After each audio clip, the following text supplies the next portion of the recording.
Neurociências nessa universidade. Em seguida, é o professor Cláudio Queiroz, que é o coordenador da graduação. Bom dia a todos, boa tarde, praticamente. Primeiro eu queria agradecer ao Pablo pela organização, é um prazer estar aqui, falar um pouquinho para vocês nossa experiência da pós-graduação de Neurociências na Universidade Federal do Rio Grande do Norte, na cidade de Natal. Só aguardar um pouquinho para ele conseguir abrir aqui a apresentação. Vou tentar ser breve, geralmente a essa hora o nível de atenção cai bastante, né, devido à hipoglicemia, etc. As pessoas ficam menos animadas também. Mas ficam mais enfurecidas. Um pouco mais enfurecidas.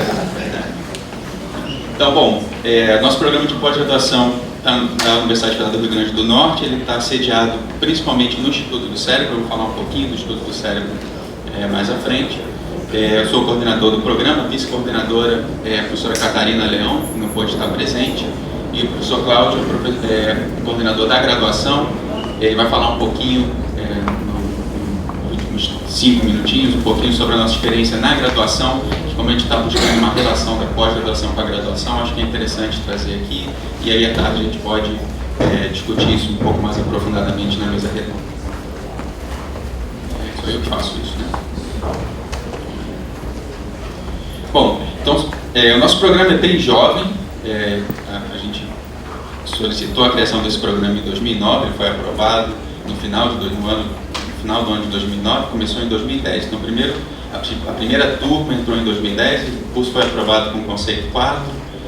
Na primeira avaliação trienal ele se manteve com o conceito 4, e o argumento básico para isso foi que nós não tínhamos formação de recursos humanos nível doutorado, que era esperado, uma vez que o doutorado demora 4 anos, a avaliação trienal, como o nome já diz, 3 anos. Então, mantivemos esse conceito 4.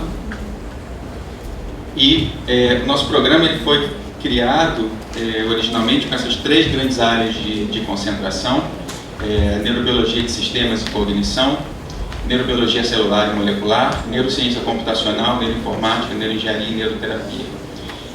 Acho que diferente dos programas que foram apresentados antes, esse programa de neurociência, ele nasce programa de neurociência, ele não vem de nenhum novo programa, e ele é originado dentro de um instituto, que é um departamento de neurociências. Então, nesse sentido, todas essas áreas aqui, elas representam, na verdade, as áreas de pesquisa dos professores do Instituto do Cérebro, e existe no programa de neurociências o cadastramento dos professores do Instituto do Cérebro é automático, ou seja, qualquer professor do Instituto do Cérebro automaticamente é orientador docente permanente do programa de neurociências.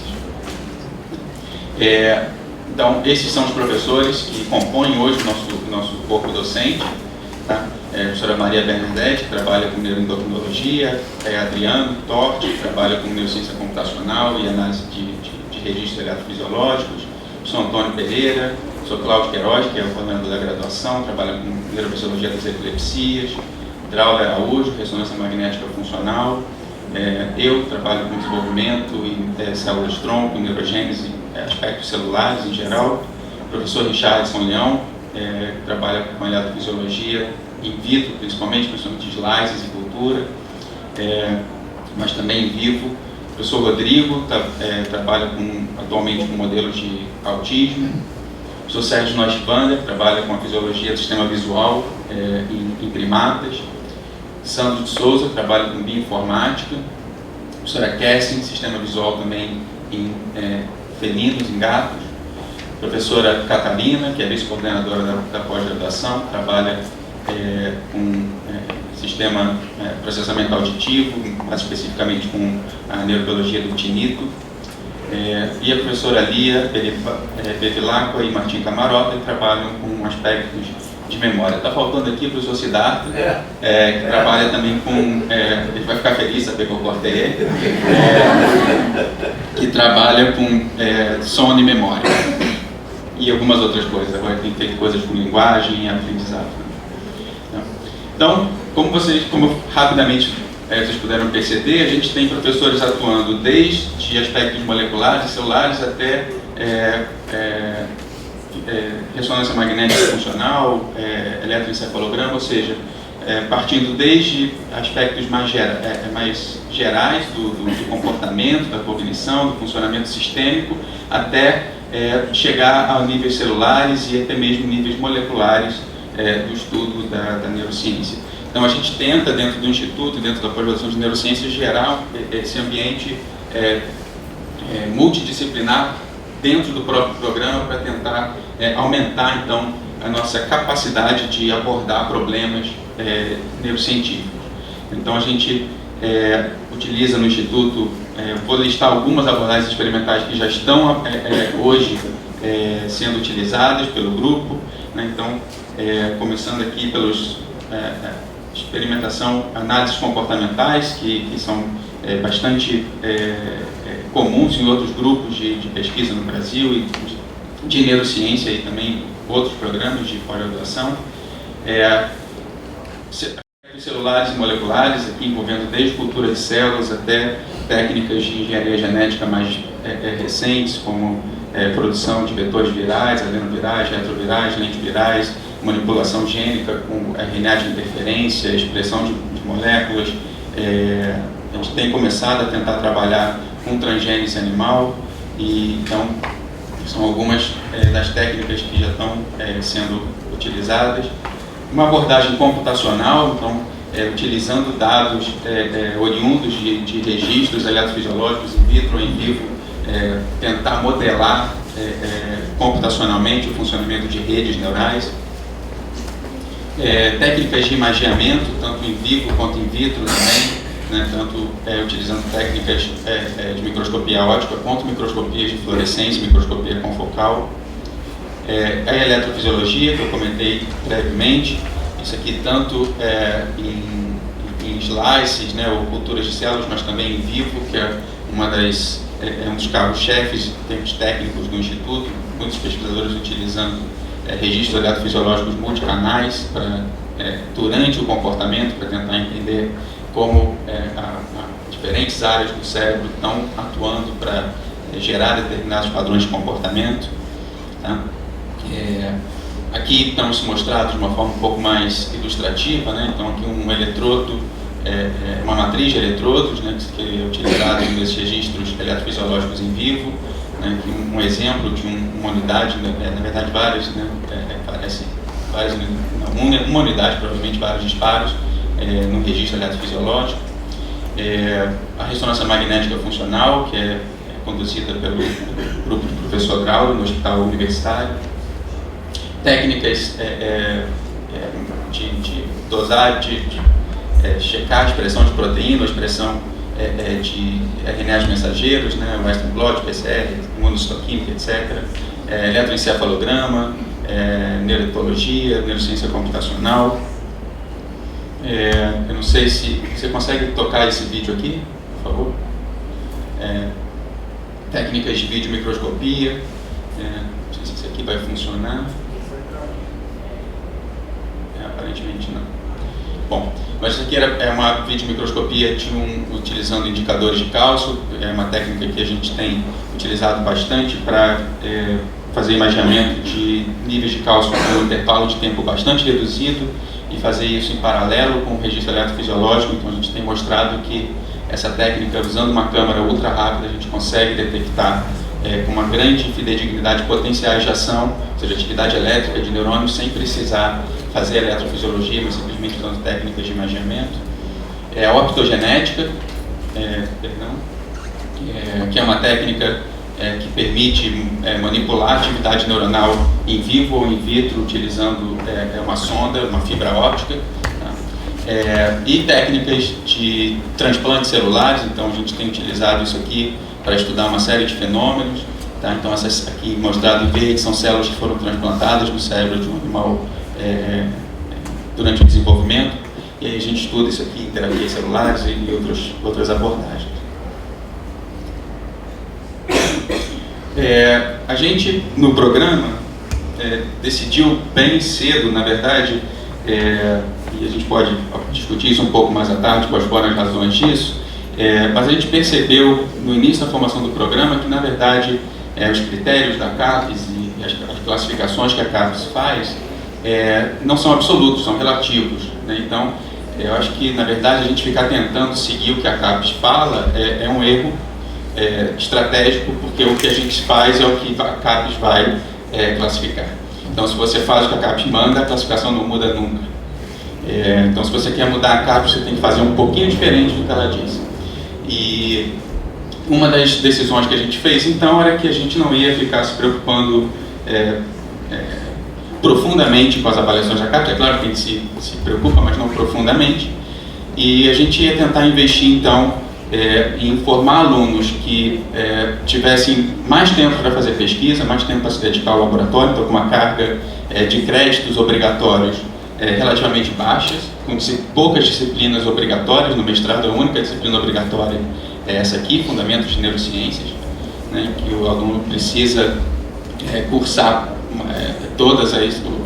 como se é o Candel discutido durante o mestrado. Então, o aluno tem que saber um mínimo de neurociências, e a gente considera que Fundamentos de Neurociências fornece isso. E a gente tem uma série de outras disciplinas que aí o aluno fica livre para ele optar. Então, a gente deixa o aluno ter mais liberdade para construir o seu currículo. No doutorado, a gente tem todas aquelas outras disciplinas.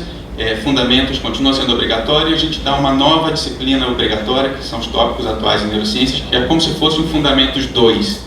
Então, mas, na verdade, a gente pega todos os temas de fundamentos e apresenta, utilizando artigos atuais dos últimos 2, 3 anos, que tenham tocado naquelas áreas, para aprofundar um pouco mais esses temas.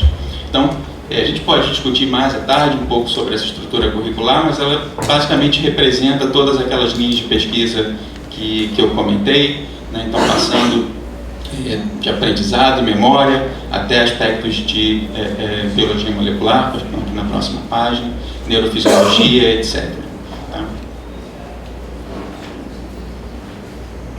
Bom, sendo um programa novo, vou mostrar aqui um pouquinho dos nossos números nesses últimos 4, 5 anos. Tá? Então, o programa começou com aproximadamente, em 2011, ele começou, na verdade, com 8 docentes permanentes. Em 2011 nós éramos 11 e atualmente nós estamos em 15, na verdade 14. Tá? Mas tem oscilado aí entre 14 e 15. Essa oscilação é porque a gente tem... apesar de todos os professores do Instituto do Cérebro automaticamente serem cadastrados, a cada 5 anos a gente faz um recadastramento e ele tem determinados critérios que têm que ser cumpridos. Número de alunos de mestrado, de doutorado, então a gente observa que a gente tem também aumentado mais o número de alunos de doutorado. Isso aqui tem uma explicação simples. Depois que a CAPES publicou a portaria que permitia que o programa recebesse uma cota adicional de doutorado para os alunos que saíssem doutorado no exterior, nós conseguimos 7 cotas com essa política, então o número de bolsas de doutorado aumentou bastante, e dessa forma a gente conseguiu aumentar o número de alunos. A gente tem como um dos objetivos do programa também manter um número baixo de alunos. A gente acredita que é importante ter um número de alunos pequeno para cada grupo. Primeiro, porque a gente não tem bolsa para todos os alunos, a gente cobra dedicação exclusiva. Segundo, porque a gente não tem dinheiro para pagar a pesquisa de um grande número de alunos. Pesquisa biologia experimental custa caro, então grupos muito grandes significam grupos com muito gastos ou fazendo pesquisas de baixo custo. E nem sempre as pesquisas, as perguntas podem ser respondidas com... Algumas sim, outras não. Podem ser respondidas com pouco dinheiro. Então, nossa relação entre pós-graduandos e docentes permanentes tem se mantido mais ou menos estável, entre 2 e 2,5. Aqui não tem uma distribuição, a gente não vê a dispersão, mas ele começou um pouco mais desigual, mas atualmente ele está bem mais equilibrado entre os docentes. O número de alunos já formados hoje está em torno de 16 alunos de mestrado e são 5 alunos de doutorado. Tá? Então, obviamente, os de doutorado começaram a se formar só aqui em 2014 e 2015, devido ao nascimento do programa aqui em 2010. E aqui a distribuição de artigos pela classificação de qualis da CAPES, aqui todos os artigos do programa, independente de participação discente.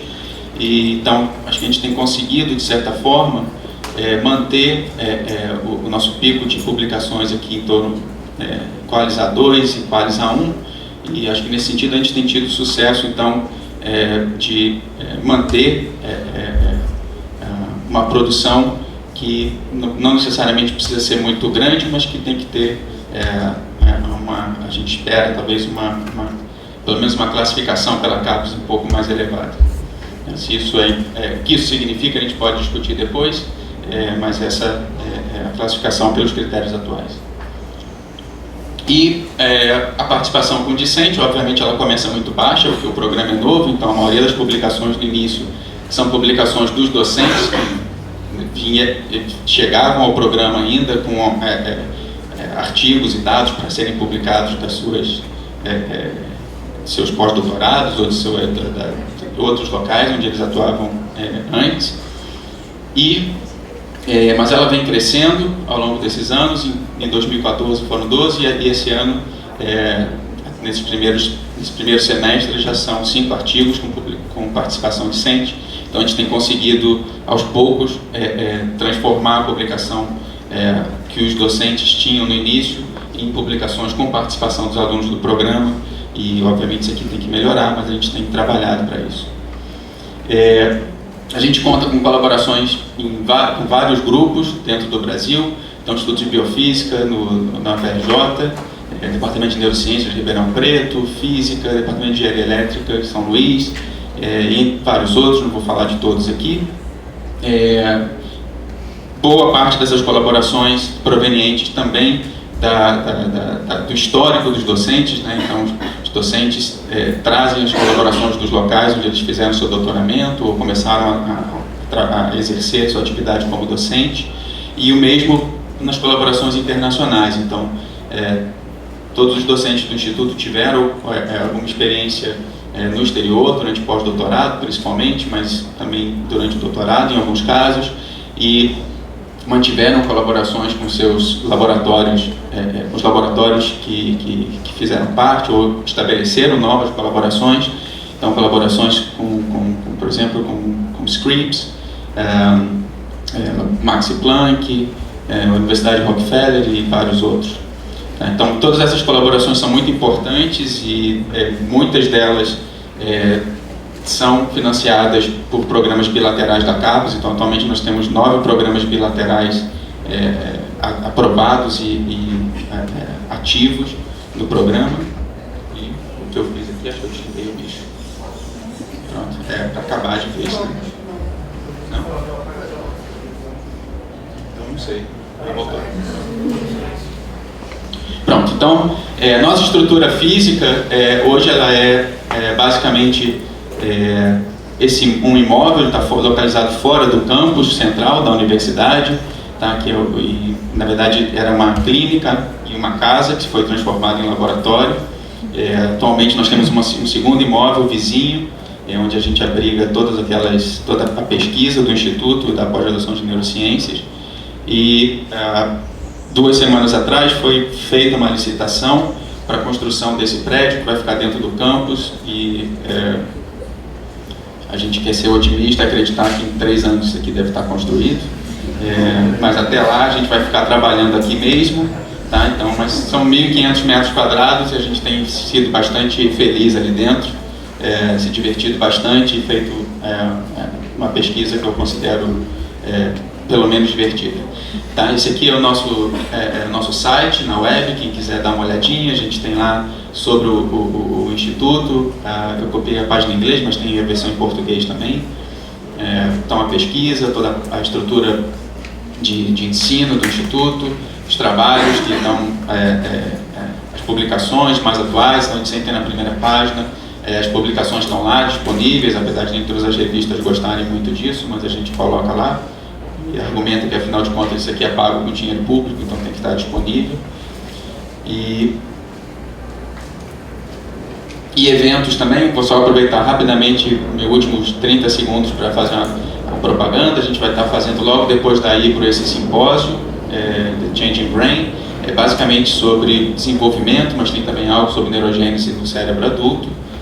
Quem tiver curiosidade, dá uma entrada lá no site, ou do Instituto do Cérebro ou da IPRO, vocês vão encontrar um link para isso aqui. Tá? Ele está sendo organizado por mim, pela professora Cecília de Pereira, que atualmente é pesquisadora da Fiocruz, tá? E vai ser do dia 13 ao dia 15 de julho. Bom, e agora falar um pouquinho da experiência da graduação, eu gostaria que o professor Cláudio... Bom dia a todos. A ideia de trazer um pouco da graduação para vocês num encontro da Rede Nacional de Neurociências é porque quando a gente chegou na UFRN, né, o grupo de professores que compõe o Instituto do Cérebro, a gente se viu importante, ou seja, uma das funções da profissão de docente é dar aula na graduação. E como vocês sabem, não existe no Brasil nenhuma experiência de um curso de graduação na área de neurociência. Então, a gente pensou bastante em como resolver essa questão e a gente chegou à conclusão, a gente tem alguns colegas da Universidade Federal do ABC, né, do grande ABC, que criaram um curso na reformulação das universidades, do REUNE, em 2009, o que ficou conhecido como os cursos generalistas, guarda-chuvas, onde a pessoa entra, cursa 2, 3 anos de carreiras bem básicas, matemática, química, física, e depois tem 2 anos para se especializar em um determinado assunto. Então, baseado nessa experiência, né, na verdade, quando eles instituíram o curso de neurociência, né, dentro do curso do BCT, a gente, paralelamente, sem saber, estava fazendo um movimento bastante parecido. Então, o que a gente fez, aqui está a neurociência, né, só o site deles, da Federal do ABC, o que a gente fez foi criar, em parceria com a Escola de Ciência e Tecnologia, o que a gente vai receber o nome de Eixo de Neurociências. E qual que é o objetivo da gente ter criado esse Eixo de Neurociências? Foi a percepção de que grande parte da ciência, hoje em dia, necessita de um forte input, uma forte contrapartida da área tecnológica. Então a gente estava querendo fazer pesquisa em Natal, num lugar com pouco equipamento, com pouca possibilidade, talvez, de recursos. O que a gente pensou é, vamos construir parte dos nossos equipamentos. Então, para isso, a gente precisa de uma forte colaboração com a engenharia biomédica, com áreas da engenharia elétrica, com a ciência da computação. Então, a gente optou por fazer esse movimento em direção de tornar, de fato, a neurociência multidisciplinar. Então, como o Marcos colocou, grande parte dos nossos grupos de pesquisa se dedicam à eletrofisiologia, e a eletrofisiologia nada mais é do que um amplificador capaz de registrar o sinal elétrico do cérebro. Então, para a gente ser capaz de desenvolver esses equipamentos, as ferramentas necessárias, a gente apostou na ideia de treinar os alunos da graduação, né, oriundos da área de ciência e tecnologia, para que eles pudessem ser candidatos ao programa de pós-graduação em neurociência e com isso contribuir para o desenvolvimento do nosso programa. Então a gente criou o eixo de neurociências. Eu particularmente acho um eixo bastante interessante, porque a gente tem quase 35 disciplinas diferentes, elas não são oferecidas todos os semestres, mas é muito comum gente de outras universidades virem para a UFRN cursar algumas das nossas disciplinas durante um determinado semestre. E eu acho que isso é interessante, que uma coisa que nos diferencia no Brasil em relação, por exemplo, aos Estados Unidos, na minha opinião, é a baixa mobilidade dos estudantes dentro do país. Então, acho que atitudes ou ações como essas que vocês estão realizando, de criar uma rede de neurociência, acho que um dos objetivos primeiros deveria ser o incentivo à mobilidade estudantil, ou seja, que as pessoas possam passar 6 meses da sua formação, seja da graduação ou da pós-graduação, em outros lugares, não só para ter, de fato, conhecer o Brasil como ele realmente é, a diversidade desse país, mas também para ter um acesso a outros tipos de expertise que são concentrados em diferentes instituições. Então, como o Marcos colocou, se vocês tiverem interesse em visitar a página do Instituto, lá na parte de ensino, vocês vão ter uma lista de todas as disciplinas. Essas disciplinas têm uma estrutura quase como um grafo, né, de relações, que eles começam com uma introdução geral em neurociência e vão se especializando com diferentes ênfases, né, então biológicas, computacionais, complementares, profissionalizantes, inclusive com disciplinas bastante interessantes, como neurocinema, né, o Paulo estava mencionando ali há pouco, são disciplinas que tentam misturar toda a grande variedade que é a formação de um neurocientista, ou seja, todas as possíveis abordagens que seria possíveis de um neurocientista. A gente particularmente tem um aumento gradativo, né, a gente começou em 2011 esse projeto. Esses dados não estão atualizados, a gente tem por volta de 250 a 300 alunos matriculados por semestre. Esses alunos eles vêm de uma grande diversidade de cursos, então atualmente são 35 cursos que participam das disciplinas. Então, no nosso conhecimento é uma coisa extremamente interessante, porque, que eu saiba, é a primeira vez que dentro de uma única sala de aula você tem 35 cursos diferentes. Então, desde a pessoa que faz jornalismo, é óbvio que a pessoa que faz jornalismo, ciências humanas, tem mais dificuldade com algumas disciplinas, mas eu acho que essa diversidade dentro da sala de aula adiciona uma riqueza muito grande para a gente. A gente acha isso é um dos nossos focos de investimento, inclusive para trazer pessoas dessas áreas para dentro da área de neurociência e trazer um aporte talvez diferente, um olhar novo. Aqui são 3 exemplos, eu acho que alunos egressos da Escola de Ciência e Tecnologia que hoje fazem pesquisa dentro do Instituto, na pós-graduação. Esse slide ele é um pouquinho velho, então era de 2013, o Brian já defendeu o seu mestrado, o Targino, o José Targino também já defendeu o seu mestrado, e o Giovanni está terminando o mestrado, defendendo até o final do ano. O Brian já ingressou no doutorado, então são alunos, de certa forma, um investimento que a gente faz, e o aluno fica com a gente durante muito tempo, né? Então, a gente valoriza isso. O Zé Targino, ele fez, apesar de ser da área de ciência e tecnologia, ele fez todo o mestrado dele em fatias, então eletrofisiologia de fatias, desenvolvendo softwares para análise e quantificação dessas coisas. O Giovanni Rosso trabalha com o professor Sérgio Noschwander, fazendo registros eletrofisiológicos no macaco acordado. E o Brian de Souza é um pesquisador que faz neurociência computacional, desenvolvendo inclusive ferramentas muito interessantes de análise computacional, como, por exemplo, um dos problemas para quem faz eletrofisiologia, que é separar o sinal de um disparo neuronal, né, registrado no espaço extracelular, do ruído. Então, o que a gente chama de spike sorting, né, separação de unidades extracelulares. O Brian, junto com outros alunos e professores, estão desenvolvendo ferramentas nesse sentido, que a gente tende a disponibilizar aberto no site do Instituto. Aqui o que é um pouco trabalhado, vou passar essa propaganda do Instituto, mas como que o eixo de neurociências foi importante, basicamente, eu acho que essa é a diferença, né, da neurociência para a gente lá em Natal, é que tradicionalmente a neurociência vem da área médica, né, ou da área biológica. E a gente vê que alguns pesquisadores na área de neurociência têm a sua origem nas áreas de matemática e física. E essas pessoas têm uma visão diferente, talvez, de como fazer ciência. A gente quer incentivar isso. Então a gente não se fecha à área biológica de maneira alguma. A gente tem um programa de iniciação científica para os alunos da medicina, muito interessante, que é os Jovens Talentos da Ciência, da CAPES. Mas a gente também acha importante incentivar o desenvolvimento da área tecnológica, né? Que a gente possa trazer alunos que têm um background de matemática, física e química muito grande para dentro da área de neurociência. E mais recentemente outros alunos de iniciação científica atualmente, né, que são do BCT e que fazem parte do nosso grupo de pesquisa, né, da nossa grande família, que é o Instituto do Cérebro. Essa daqui é o nosso futuro prédio, onde a gente quer chegar. A gente também tem praias lindas como Florianópolis, Pará e outras regiões, né, Porto Alegre, praias lindíssimas, né? E é isso aí, gente. Muito obrigado pela atenção.